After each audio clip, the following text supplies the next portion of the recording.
What if the smartest financial move of the 21st century wasn't a buy order, but a massive bet against the very company that made you a billionaire?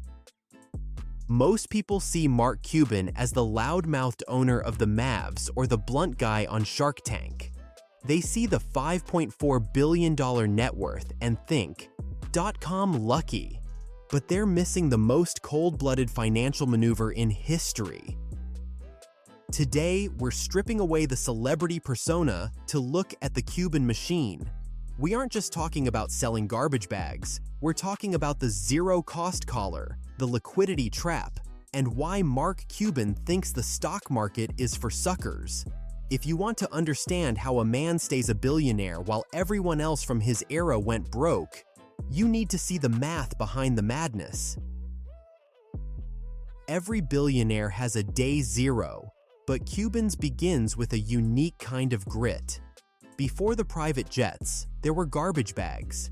At 12 years old, when his father wouldn't buy him expensive sneakers, Mark didn't complain. He went door to door selling trash bags for 100% profit. This wasn't just a childhood hustle, it was his first lesson in market inefficiency.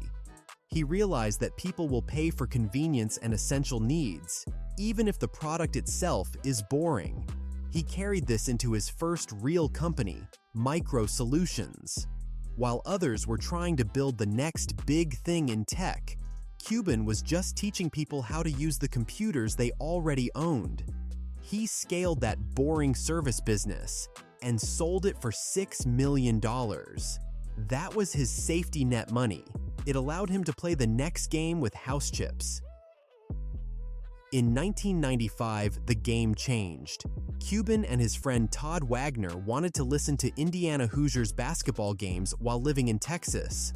This frustration birthed Broadcast.com. In 1999, at the peak of the dot-com mania, Yahoo bought the company for $5.7 billion. Overnight, Cuban had $1.7 billion in Yahoo stock. Most people would have held it and watched it go to the moon. Instead, Cuban did something his peers called disloyal. He hedged. He used a strategy called a zero-cost collar. He bought put options to protect his downside while selling call options to cap his upside. He effectively locked in his billionaire status, regardless of what the market did next. When the bubble burst months later and Yahoo's stock fell over 90%, the other founders lost everything. Cuban walked away with his fortune completely intact. The lesson: Cuban's first rule isn't risk big, it's protect the downside. He didn't believe his own hype. He believed in the math of the crash. Most billionaires are trapped in their own wealth. Jeff Bezos or Elon Musk can't just spend $2 billion without filing SEC paperwork and potentially tanking their own stock price. Cuban is different. He maintains massive liquidity. In the year 2000, he bought the Dallas Mavericks for $285 million. Because he had the cash ready, the deal took only days to close. Today, that team is worth over $4 billion. While other investors are waiting for bank loans or selling shares, Cuban is a predatory buyer. He waits for the market to panic, then uses his cash pile to buy depressed assets at a massive discount. He calls this the power of the cash reserve. In his view, cash isn't just money, it's an option on the future. We see this same logic on Shark Tank. Why does he win so many deals? It's not just because he's famous, it's because he looks for scalable autonomy. Take a look at his investment in Dude Wipes or Rugged Maniac. These aren't high-tech moonshots. They are simple, operational businesses with high margins and founders who don't need their hands held. Cuban evaluates every Shark Tank deal by one single metric. Does this give me more time or take it away? If a founder needs him to show up to every board meeting, he's out.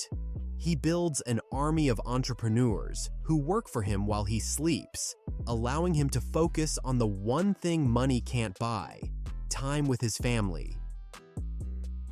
You've heard about his $40 million Gulfstream jet. To a critic, it's an ego trip. To Cuban, it's a productivity multiplier. He once said that his time is the only asset he can't replace. If a private jet saves him 4 hours of travel time, and those 4 hours allow him to close a $10 million deal or attend his daughter's basketball game, the jet pays for itself. But Cuban isn't just about protecting his own wealth. Lately, he's been attacking one of the most protected industries in America: Big Pharma. Cost-plus drugs is his most Cuban move yet. It's not a charity, it's a direct attack on an inefficient middleman system. In the US, pharmacy benefit managers add massive markups to life-saving drugs. Cuban decided to bypass them entirely. He charges the cost of the drug, plus a flat 15% markup.